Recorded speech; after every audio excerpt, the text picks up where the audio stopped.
दोस्तों, भारत ने अपना डिफेंस बजट जो है वो बढ़ा लिया है। जारी बात है, ये एक पाकिस्तान के लिए परेशानी है कि इंडिया ने तकरीबन 4.8% अपना डिफेंस बजट बढ़ाया। मुल्क ऐसी सतह पे आ पहुंचा है कि इंडिया का डिफेंस बजट आपके पूरे बजट के बराबर हो गया है और वो आपको ब्लैकमेल करने की पोजीशन में आ गए। अब अगर इकोनॉमी को आप नहीं संभालते, मुल्क में दहशतगर्दी का खात्मा नहीं करते, तो आपकी सर्वाइवल खतरे में है। चाहे आप भारतीय वायुसेना की बात कर लीजिए, थल सेना की बात कर लीजिए, या फिर आप नौसेना की बात कर लीजिए, आप जो भी ये मिलिट्री स्ट्रक्चर में आते हैं, ये आपकी इंश्योरेंस पॉलिसी है। इंडियंस $75 बिलियन पे बैठे हुए हैं, पाकिस्तान सिर्फ $15 अरब। अब आप देखें, at the end of the day इतनी बड़ी फौज का मुकाबला करना, इतनी बड़ी military power, naval capability, air force, artificial intelligence, nuclear weapons, intercontinental ballistic missiles, क्या क्या नहीं है भारत के पास। अब पाकिस्तान इसका कैसे मुकाबला करेगा? हमारे यहाँ जब बजट आता है ना, तो हमें पहले से यकीन होता है कि पिछले बजट से खराब ही होगा और महंगाई भी ज्यादा हो जाएगी।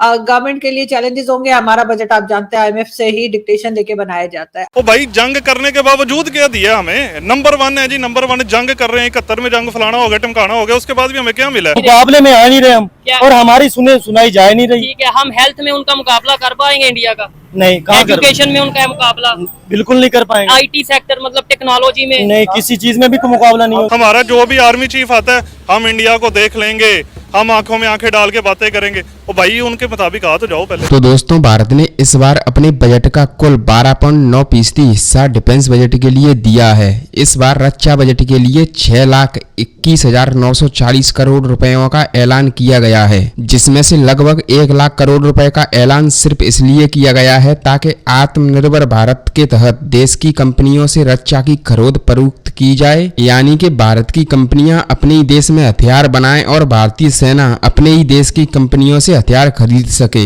इसके अलावा चाइना को ध्यान में रखते हुए बॉर्डर रोड के बजट में 30% का इजाफा किया गया है और इसकी रकम बढ़ाकर 6,500 करोड़ रुपए कर दी गई है, क्योंकि चाइना भी लगातार बॉर्डर के पास रोड और नए इंफ्रास्ट्रक्चर का निर्माण कर रहा है और इसी को टक्कर देने के लिए भारत भी अपनी सीमाओं के पास नए नए रोड और पुल बनाएगा, जिससे सेना की पहुंच बॉर्डर पर बहुत ही आसान और जल्दी से हो जाए। इसके अलावा डिफेंस स्टार्टअप के लिए 518 करोड़ रुपयों का ऐलान किया गया है ताकि नए हथियार और नई तकनीक अपने ही देश में विकसित की जाए। यही नहीं दोस्तों, भारत सरकार का लक्ष्य है कि अगले 5 सालों में 1,75,000 करोड़ रुपए के हथियार भारत खुद अपने देश में बनाए और निर्यात करे। वर्तमान में देखा जाए तो भारत ने पिछले साल 21,000 करोड़ रुपए के हथियार दूसरे देशों को निर्यात किए थे और 2028-2019 तक भारत सरकार का लक्ष्य प्रतिवर्ष 50,000 करोड़ रुपए के हथियार दूसरे देशों को निर्यात करने का लक्ष्य रखा गया है। इतनी बड़ी फौज का मुकाबला करना, इतनी बड़ी military power, naval capability, air force, artificial intelligence, nuclear weapons, intercontinental ballistic missiles, क्या क्या नहीं है भारत के पास। अब पाकिस्तान इसका कैसे मुकाबला करेगा, क्या होगा, कैसे? ये पूरे का पूरा जो जियोपॉलिटिकल एनवायरनमेंट है, जबकि इंडिया इस वक्त फोकस कर रहा है आत्मनिर्भर भारत पे। अगले दिन बहरहाल मैंने इंडिया के vice chief of naval staff को सुना, जिन्होंने ये कहा कि जो आत्मनिर्भर भारत है, इससे it will take a lot of time to make Indian defence forces autonomous, so we need to immediately buy the military hardware. So अगर आप जाएं और जिसे वो कहते हैं ना कि सिप्री का डाटा देखें, जो Stockholm institute of peace Research institute है, अगर आप उसका डाटा देखें जाके, ठीक है, तो देन आपको पता चलेगा कि how things are being shaped, चीजें कैसे जो है वो शेप हो रही हैं। और ये जो सिप्री है, इसमें जो Stockholm International Peace Research Institute जिसे बोलते हैं, इसमें देखा जाए तो जो ग्लोबल मिलिट्री एक्सपेंडिचर है दैट इज $2,443 बिलियन, यानी कि almost $2.43 trillion the world is spending in 2024, which is 6.8% increase as compared to the previous 2023. अब इंडिया जो है उसमें तगड़ी पोजीशन में है, ठीक है जी। इंडिया कहा जा रहा है कि 4th लार्जेस्ट मिलिट्री स्पेंडर है ग्लोबली, ठीक है। जो सिपरी डाटा देता है दैट इज अ डिफरेंट, वो कहता है अबाउट $83.6 बिलियन इंडिया ने जो है उसके है। जो इंडियंस जो डाटा देते हैं, जो इंडियन सोर्सेज से मिलता है, that is about 76 billion dollars defence budget. अब देखें कि एक तो ये चीज है, जारी बात है पूरी खिते में हमने देखा कि कॉन्फ्लिक्ट्स बढ़ रहे हैं। इंडिया ने तो इस दफा इंटरिम बजट भी आपको याद होगा दिया था, और ये फरवरी के अंदर, ठीक है जी। इंडिया अपनी मिलिट्री मॉडर्नाइजेशन पे भी फोकस कर रहा है।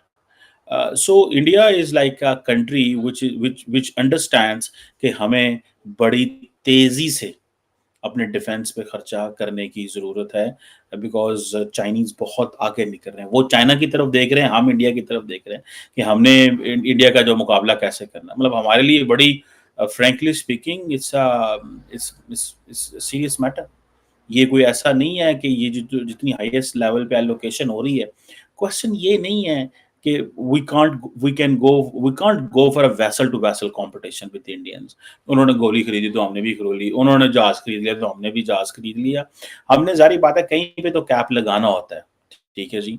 अब देखिए इंडिया तकरीबन if I am not wrong, India is spending almost 1.9% of the GDP जो है वो टोटल जो एलोकेशन है वो डिफेंस के लिए, ठीक है जी। और क्योंकि ये एक फैक्टर है, ठीक है जी, कि उनको वो 2% के करीब पहुंचे हुए हैं। दुनिया में पूरे यूरोप जो है नेटो ऑलमोस्ट 2% की बात करते हैं। सो इंडिया ने वो एक कंपैरिजन रखा हुआ है कि ठीक है, we have the nuclear capability, we have the nuclear triad, we have other means कि हमने कैसे करना है।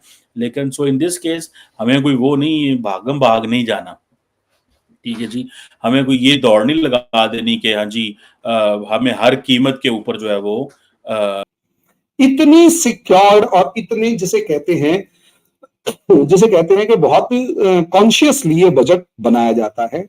और उसके बाद जब अगले दिन जैसे बजट वो करना है, जब तक वो बुकलेट भी प्रिंट आउट नहीं हो जाती, इकोनॉमिक सर्वे की, इंडिया ईयर बुक की, और एक तीसरा बजट, तीनों का तीनों जब तक पूरा का पूरा प्रोसेस एस्टैब्लिश नहीं हो जाता और गैजेट की फॉर्म में नहीं आ जाता, प्रिंट आउट होने तक बाहर किसी को नहीं पता होता कि बजट में क्या आ रहा है।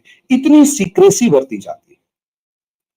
जिस टाइम हमारी जो फाइनेंस मिनिस्टर हैं वो खड़ी होकर बजट बोल रही होती हैं, एक दिन पहले इकोनॉमिक सर्वे दिया जाता है। जैसे कल इकोनॉमिक सर्वे जारी हो कि भारत कहां खड़ा था, क्या क्या सारा डाटा है, डिटेल्स क्या क्या है, वो कल इकोनॉमिक सर्वे जारी हो गया।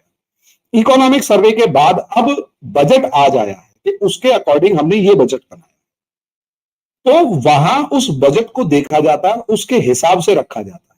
जब जैसे जैसे हमारी फाइनेंस मिनिस्टर बोल रही होंगी वैसे वैसे पब्लिक को पता लग जाता है कि बजट। तो ये सीक्रेसी इंपॉर्टेंट इसलिए है ताकि कोई भी डिपार्टमेंट का इंसान या कोई भी डिपार्टमेंट या पॉलिटिकल पार्टी या कोई बिजनेस क्लास या कोई शेयर मार्केट के अंदर काम करने वाला, किसी को कानो कान खबर नहीं होती कि बजट में आएगा क्या, क्योंकि वो तो सारा प्रॉफिट कमा जाएंगे ना। प्रॉफिट और लॉस के भाई अगर पहले ही इंफॉर्मेशन होगी तो प्रॉफिट और लॉस उसी हिसाब से हो जाएगा। यहां हमारे यहां सीक्रेसी ऐसे होती है। तो ये है बजट। आपने दूसरा क्वेश्चन पूछा मोदी 3 के सामने चैलेंजेस। देखिए मैडम, एक्चुअली क्या था, मोदी 1 के सामने चैलेंजेस थे, इकोनॉमी का भट्टा बैठा हुआ।